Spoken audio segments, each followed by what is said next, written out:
প্রিয় শিক্ষার্থী, math cube চ্যানেলে তোমাদের স্বাগত। আজ আমি পরবর্তী যে স্ফিয়ারের প্রবলেমগুলো রয়েছে সেই প্রবলেমগুলো সলিউশন করে দিচ্ছি। খুব মন দিয়ে দেখবে এবং যে কথা সবসময় বলে এসেছি ভালো করে প্র্যাকটিস করবে। দেখো, কোশ্চেন নাম্বার 9। কোশ্চেন নাম্বার 9 কি বলেছে?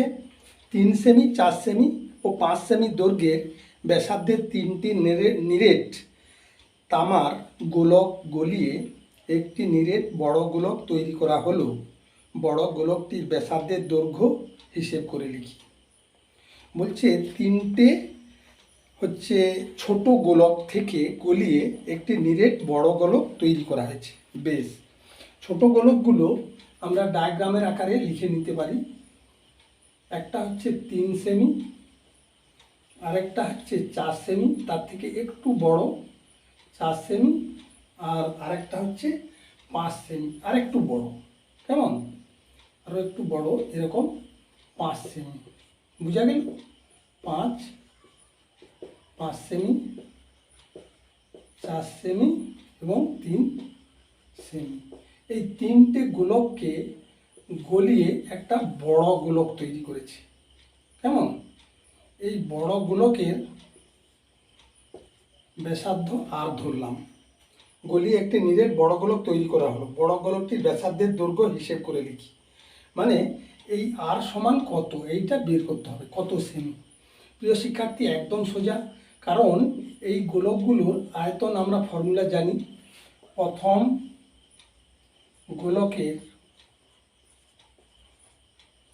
গোলকের আয়তন কত হবে না, 4/3 পাই 3³ হয়েছে, এত ঘন সেমি। ঠিক একইভাবে দ্বিতীয় গোলকের আয়তন কী হবে? 4/3 পাই r³ মানে 4³ ঘন সেমি। বুঝা গেল?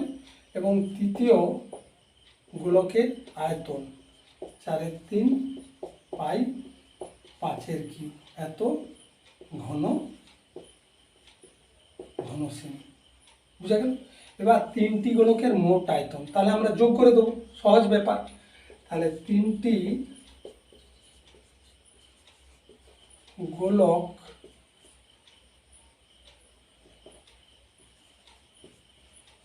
গলিয়ে বড় গোলক বানালে বড় গোলকটির আয়তন হবে, বড় গোলকটির আয়তন হবে কত হবে না, 4/3 পাই কমন চলে গেল, তাহলে 3³ যুক্ত 4³ যুক্ত 5³ এত ঘন সেমি। কেমন? ইজুকাল টু 4/3 পাই 3 থেকে 9 3 27, 4 4 16 4 64, 5 5 25, 5 125 এত ঘন সেমি। ইজুকাল টু 4/3 পাই, এবার 5 4 9 কে 10 16 6 হাতে রইল 1, 2 একে 3, 6 3 9, 10 11 1 হাতে রইল 1, একে 2, তাহলে এত ঘন সেমি। বুঝা গেল? শর্তানুসারে কেমন, 4/3 পাই r³ ইজুকাল টু 4/3 পাই 216। এইখানটা লিখতে হবে আর সমান বড় গোলকের ব্যাসার্ধ। বুঝা গেল? তাহলে 4/3 পাই কেটে গেল, তাহলে r³ সমান 216 ইজুকাল টু 216কে আমরা যদি লসাগু করি 2 একে 2, 2 8 16, কেমন, 2 2 5 10, 2 4 8, 3 একে 3, 3 8 24, 3 3 6 18, 3 3 2 6। প্রিয় শিক্ষার্থী দেখো, 1 2 3 1 2 3, তার মানে এটা হয়ে যাবে 6-এর কিউব। তাহলে উভয় পক্ষে যদি আমি কিউব বাদ দিই তাহলে কী হবে, আর সমান 6-এর কিউব ইন্টু পাওয়ার 1/3 হয়ে যাবে, এইটা কেটে যাবে, তার মানে কত 6 সেমি। বুঝা গেল? অতএব নির্ণেয় বড়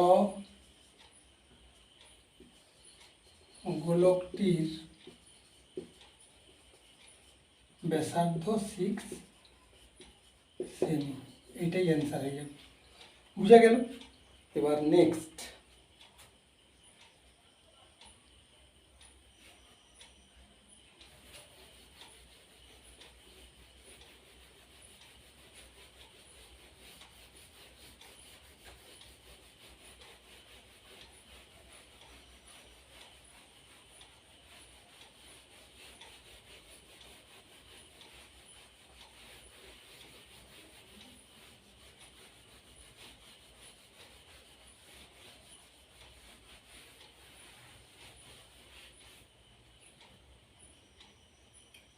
হচ্ছে কোশ্চেন নাম্বার 10 কি বলছে, একটি অর্ধ গোলাকৃতি গম্বুজের ভূমিতলের ব্যাসের দৈর্ঘ্য 42 ডেসিমি।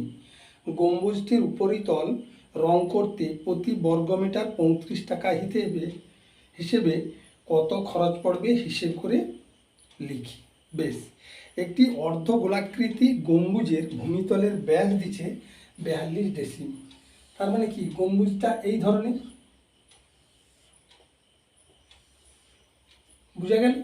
এই গম্বুজের ব্যাস দিচ্ছে মানে এইখান থেকে এতটা দৈর্ঘ্য, এতটা হচ্ছে কত না 42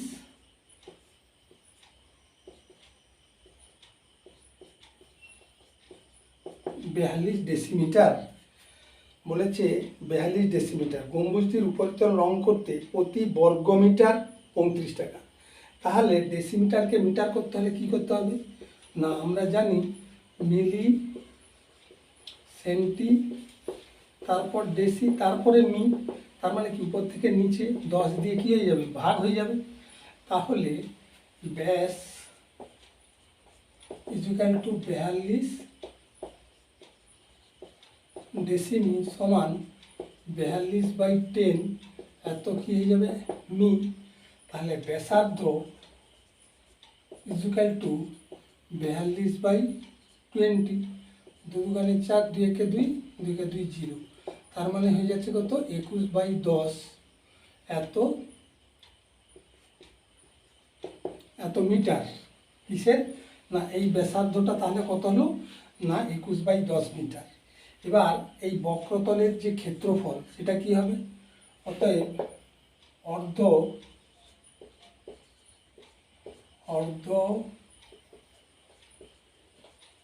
গোলাকৃতি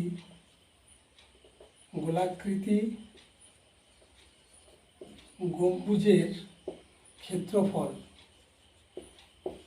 ইকুয়াল টু 4 পাই আর স্কোয়ার মানে 21/10 হোল স্কোয়ার এত বর্গ মি ডিভাইডেড বাই 2, যেহেতু অর্ধ গোলাকৃতি 2 × 4, তার মানে 2 পাই ইন্টু 21/10 এর হোল স্কোয়ার এত বর্গ মিটার, কেমন 4 পাই আর স্কোয়ার, এটা স্কোয়ার হবে। বুঝা গেল? এবারে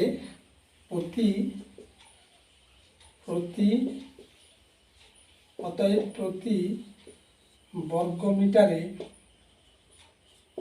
মিটারে খরচ সমান 35 টাকা হলে মোট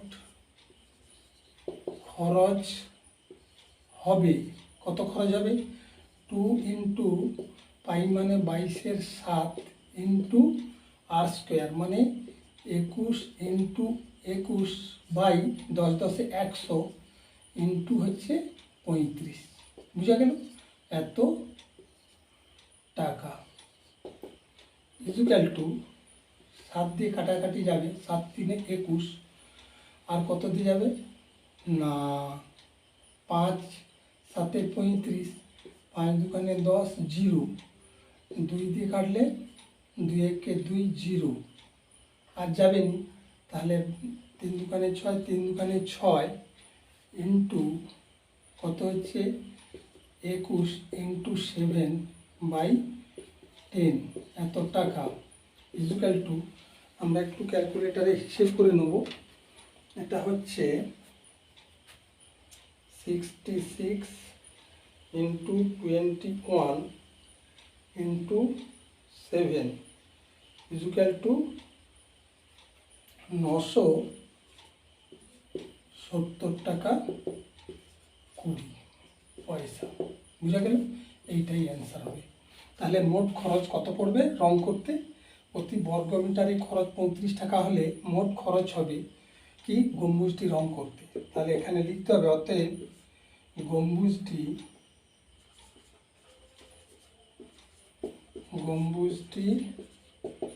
রং করতে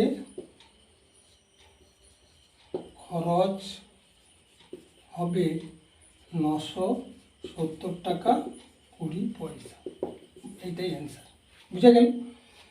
কারণ লাস্টে উত্তরটা এইভাবে লিখতে হয়। নেক্সট,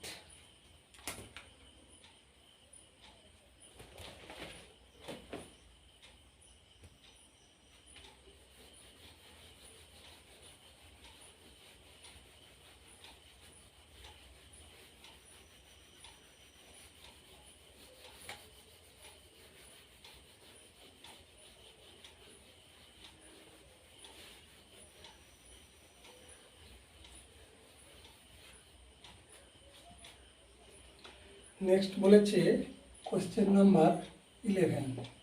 কেমন? 11-এ বলেছে যে একই ধাতুর পাত থেকে তৈরি দুটি ফাঁপা গোলকের ব্যাসের দৈর্ঘ্য যথাক্রমে 21 সেমি এবং 17.5 সেমি। গোলক দুটি তৈরি করতে যে পরিমাণ ধাতুর পাত লেগেছে তার অনুপাত নির্ণয় করি। আচ্ছা, তাহলে আমরা বক্রতলের ক্ষেত্রফল বের করব, কারণ ধাতুর পাত যেটা দিয়ে গোলক তৈরি হয়, বক্রতলের ক্ষেত্রফল আমরা নেব। দেখো, দুটো ফাঁপা গোলক, একটির ব্যাস দিয়েছে কত না 21 সেমি, আরেকটি হচ্ছে 17.5 সেমি। এইটার ব্যাস দিয়েছে 21 সেমি, আর এটা দিয়েছে কত না 17.5 সেমি ব্যাস। এবার এই দুটো গোলক তৈরি করতে যে পরিমাণ চামড়া লেগেছে, সেই চামড়ার হচ্ছে সেই পরিমাণ ধাতু পাত লেগেছে যে পরিমাণ, তার অনুপাত নির্ণয় করতে বলেছে। বেশ, এটা যদি আমরা প্রথম ধরি, এটাকে যদি দ্বিতীয় ধরি, কেমন? তাহলে প্রথমে বলেছে 21 সেমি, তাহলে এইটা প্রথম ধরতে হবে, 21 সেমিটা প্রথম, আর এইটা হচ্ছে দ্বিতীয়। বুঝা গেল? তাহলে প্রথম গোলকের ব্যাস ইকুয়াল টু 21 সেমি। বুঝা গেল? তাহলে প্রথম গোলকের ব্যাসার্ধ ইকুয়াল টু 21/2 সেমি। তাহলে বক্রতলের ক্ষেত্রফল ইকুয়াল টু 4πr², 21/d²। কেমন? আমরা কাটবো না, এত বর্গ সেমি, যেহেতু সেমি দেওয়া আছে। আর দ্বিতীয়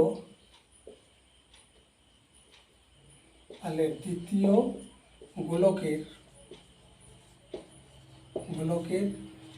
ব্যাস ইকুয়াল টু 175/10 সেমি।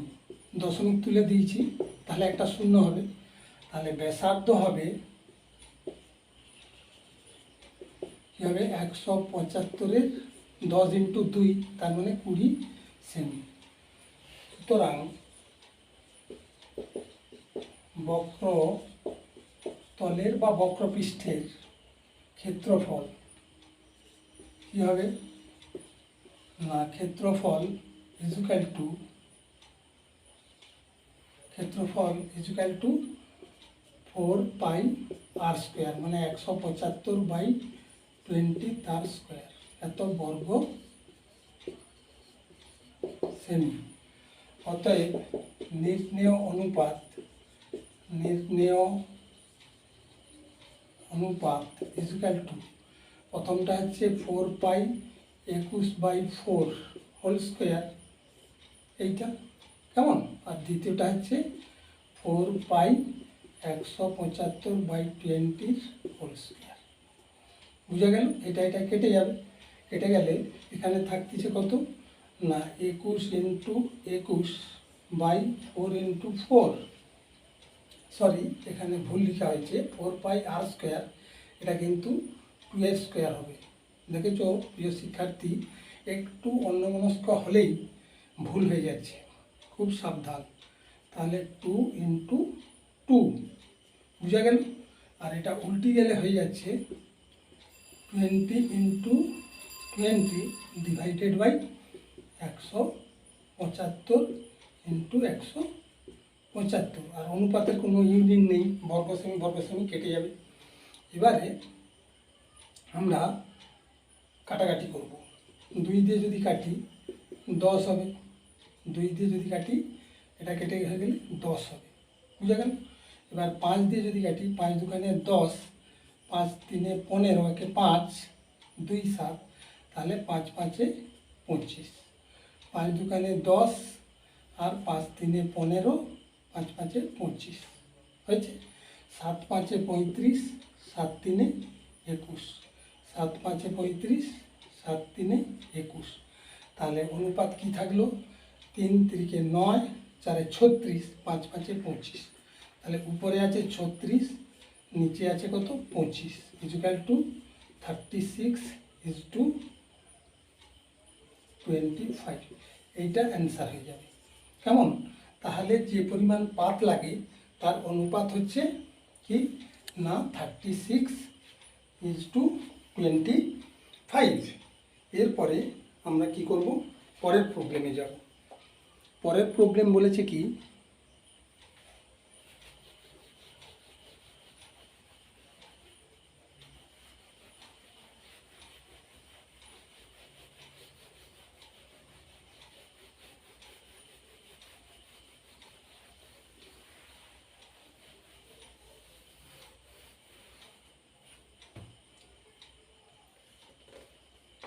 বলেছে যে একটি ধাতব গোলকের উপরিতল এমনভাবে কেটে নেওয়া হলো যে নূতন গোলকের বক্রতলের ক্ষেত্রফল আগের গোলকের ঠিক অর্ধেক হয়। কেটে নেওয়া অংশের আয়তনের সঙ্গে অবশিষ্ট নূতন গোলকের আয়তনের অনুপাত নির্ণয় করি। বেশ, এখানে একটি ধাতব গোলকের উপরিতল থেকে এমনভাবে কেটে নেওয়া হলো, ধরো একটি ধাতব গোলক আছে, কেমন, এই গোলকের উপরিতল থেকে খানিকটা অংশ এইভাবে কেটে নেওয়া হয়েছে, কেমন। এই কেটে নেওয়া যে অংশটা একটু ছোট হয়ে গেল, আচ্ছা ঠিক আছে। এখানে বলেছে একটি ধাতব গোলকের উপরিতল থেকে এমনভাবে কেটে নেওয়া হলো যে নূতন গোলকের বক্রতলের ক্ষেত্রফল, ধরো এইটা নূতন গোলক, তো এর ব্যাসার্ধ আর, স্মল আর, আর এইটা হচ্ছে বড় গোলক, এর ব্যাসার্ধ ধরলাম ক্যাপিটাল আর, বুঝা গেল?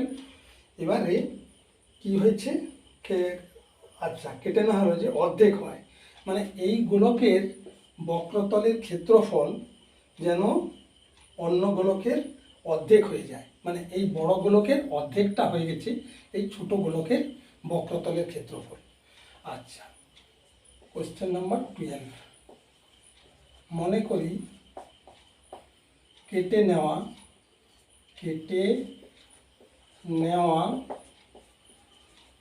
গোলকের ব্যাসার্ধ ইকুয়াল টু আর, এখানে একক কি দিয়েছে দেখি, না কোনো একক নেই, আর সেমি, আমরা সেমি একক নিয়োগ করলাম, এবং বড়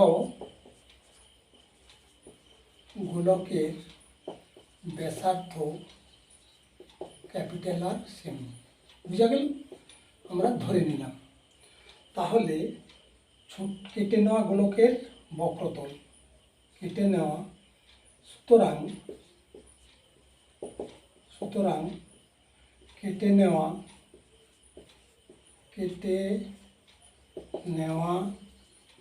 গোলকের বক্রতলের ক্ষেত্রফল, কেমন, ক্ষেত্রফল ইকুয়াল টু কী হবে না 4πr² বর্গ সেমি, যেহেতু আমরা সেমি ইউনিট দিয়েছি।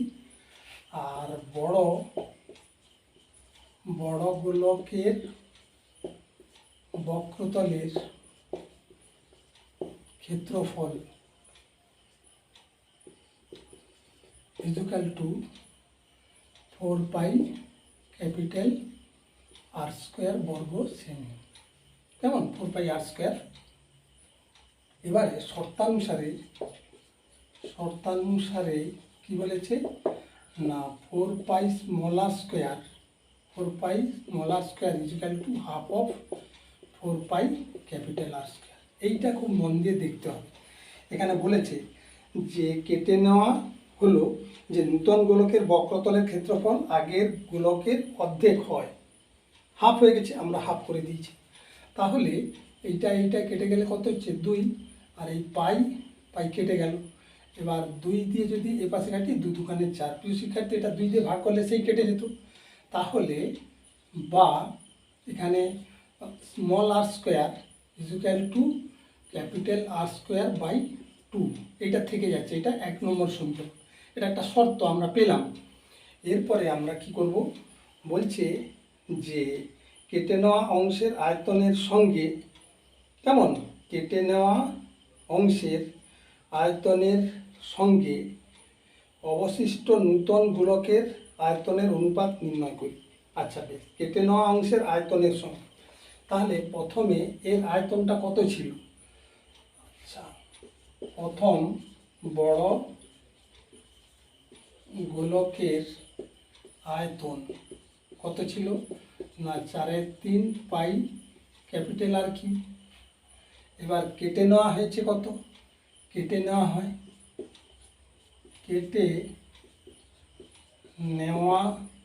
হয় সমান 4/3 পাই স্মল r²। এতটা অংশ কেটে নেওয়া হয়েছে, তাহলে অবশিষ্ট আয়তন, সুতরাং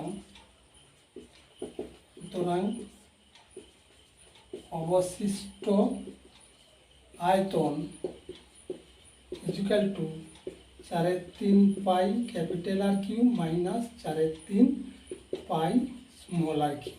এইটা বুঝতে হবে, কারণ এই অংশটা যখন কেটে নিচ্ছে তখন তাহলে এই অবশিষ্ট যে আয়তনটা পড়ে আছে সেটা কত না 4/3 পাই ক্যাপিটাল R³ মাইনাস 4/3 পাই স্মল r³, এটা অবশিষ্ট আয়তন। এবার কেটে নেওয়া অংশের আয়তন মানে এই ছোট গোলকের আয়তন, কেটে নেওয়া অংশের আয়তন সমান 4/3 পাই স্মল r³। তাহলে অবশিষ্ট আয়তন ডিভাইডেড বাই কেটে নেওয়ার আয়তন। এখানে বলেছে যে কেটে নেওয়া অংশের আয়তনের সঙ্গে অবশিষ্ট নূতন গোলকের আয়তন, এই অবশিষ্ট নূতন গোলকের আয়তন, তাহলে অনুপাত করলে কি হবে ইকুয়াল টু 4/3 পাই কেটে গেল।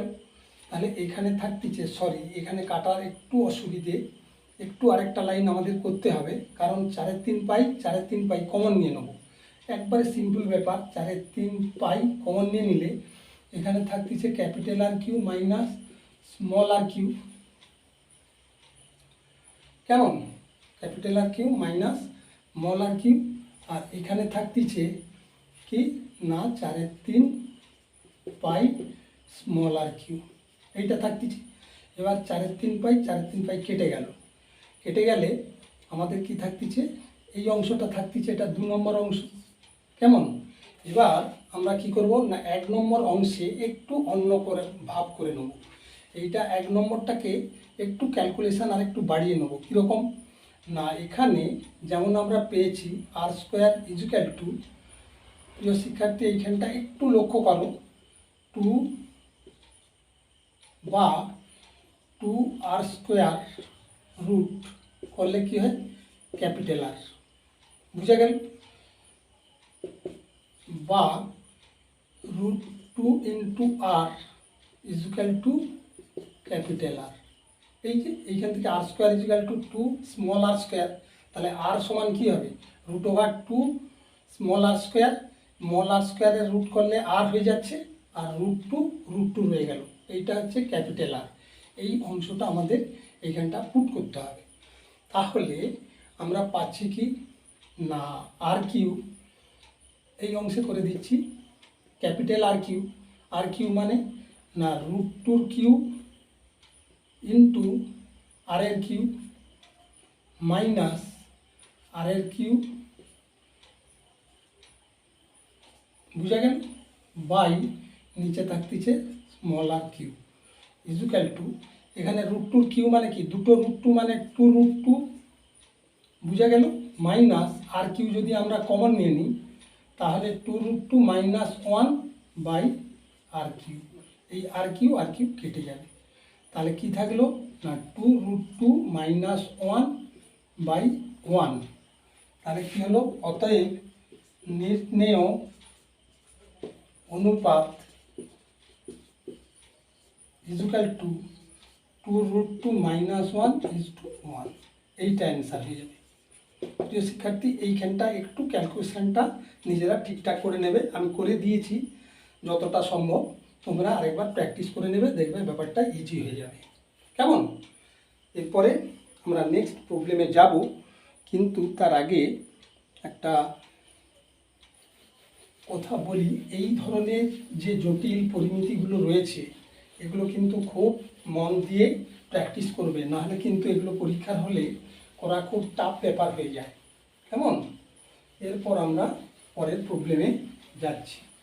পরের প্রবলেম বলেছে যে কোশ্চেন নাম্বার 13, 14 সেমি দৈর্ঘ্যের ব্যাসার্ধ বিশিষ্ট একটি ভূগোলকের অক্ষটির বক্রতলে 0.7 সেমি দৈর্ঘ্যের ব্যাসার্ধ বিশিষ্ট দুটি বৃত্তাকার ছিদ্র করা হয়েছে। ভূগোলকটির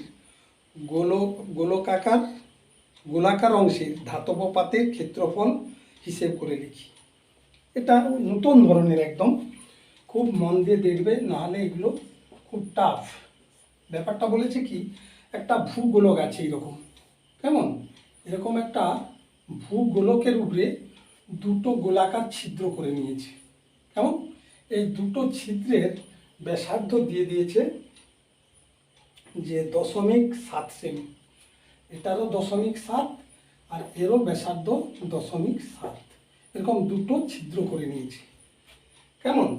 দৈর্ঘ্যের ব্যাসার্ধের বৃত্তাকার ছিদ্র করা হয়েছে, ভূগোলকটির গোলাকার অংশের ধাতব পাতের ক্ষেত্রফল হিসাব করি। আচ্ছা, তার মানে এই অংশের ক্ষেত্রফলটা কত, এই যে ধাতব অংশটা রয়েছে এর ক্ষেত্রফল কত? প্রিয় শিক্ষার্থী, যদি আমরা বড় গোলকটির ব্যাসার্ধ ধরে নিই, ও এখানে 14 সেমি ব্যাসের একটি ভূগোলক বলেই দিয়েছে, 14 সেমি ব্যাসার্ধ বিশিষ্ট, তাহলে এটা 14 সেমি, বুঝা গেল? তাহলে বড় ভূগোলকটির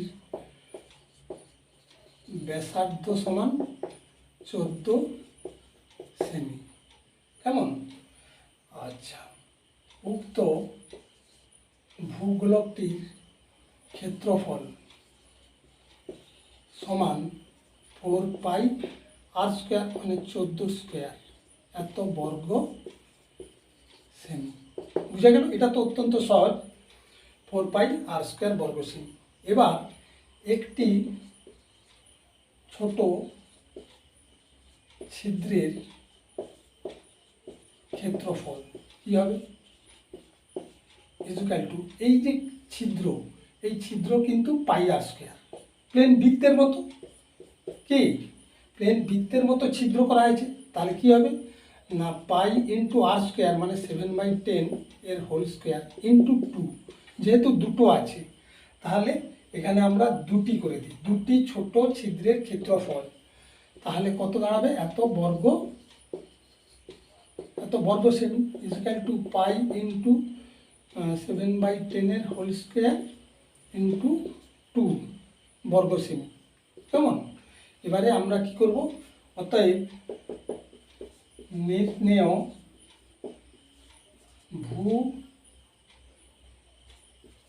ভূগোলকের ক্ষেত্রফল ইকুয়াল টু, এখানে কত আছে, 4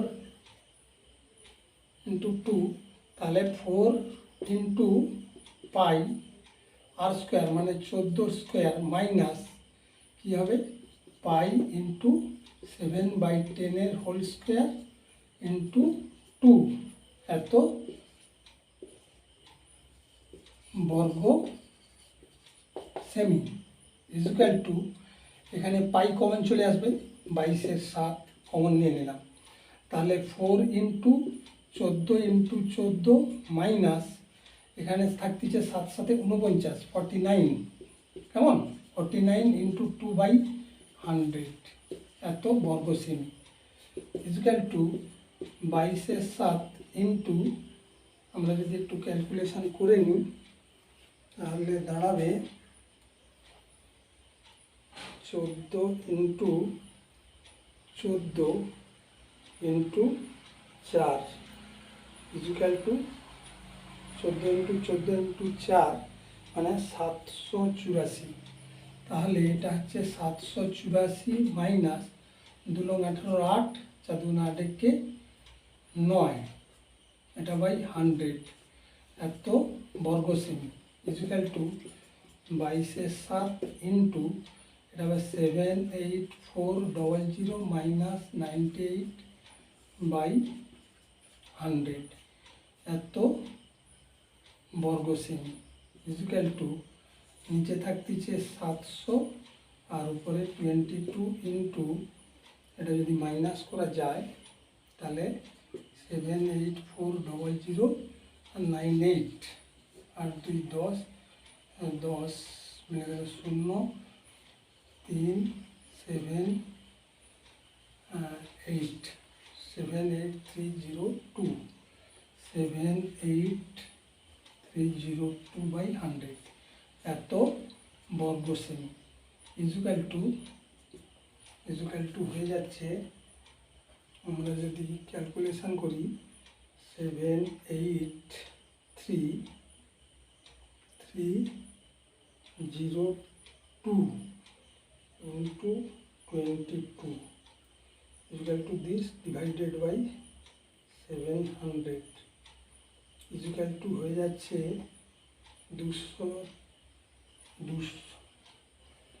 246.0.92 বর্গ সেমি, এইটাই অ্যান্সার হয়ে যাবে। বুঝা গেল? এই অংশটা যদি আমরা মাইনাস করি তাহলে আমাদের কত, 2460.92 বর্গ সেমি। এই বর্গ সেমির ক্ষেত্রফল ওই ভূগোলকের থেকে যাবে।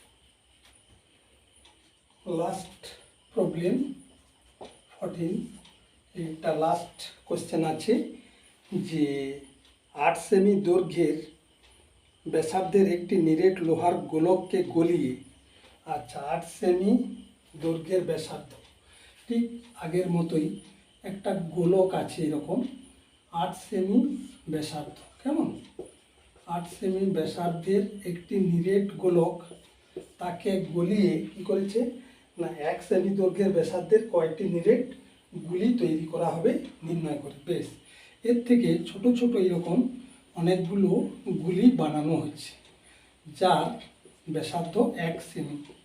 বোঝা গেল? এখানেও সেমি আছে, এখানেও সেমি, অত্যন্ত সোজা। তাহলে আমরা লিখতে পারি বড় গোলকটির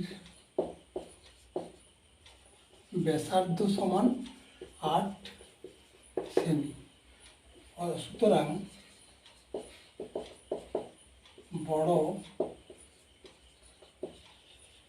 গোলকটির আয়তন সমান 4/3 পাই 8/3 এত ঘন সেমি। বুঝা গেল? এবার একটি ছোট ছোট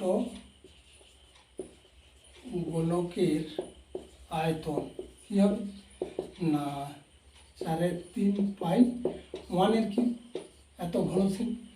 অতএব নির্ণেয়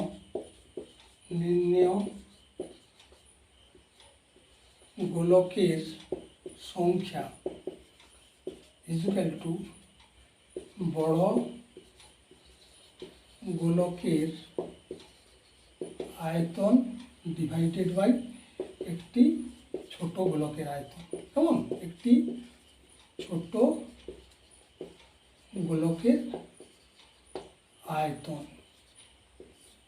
এত টি ইকুয়াল টু বড় গোলকের আয়তন কত না 4/3 পাই 8/3 আর ছোট গোলকের আয়তন 4/3 পাই 1/3 মানে 1 এত টি পাবো। তাহলে ইকুয়াল টু 4/3 4/3 কাটলো, পায়ে পায়ে কাটলো, একদম সোজা 28 64 ইন্টু 8 এত টি ইকুয়াল টু 8 4 32 আর 2 হাতে রইল 3 8 6 48 49 50 51 তার মানে 512 এত টি।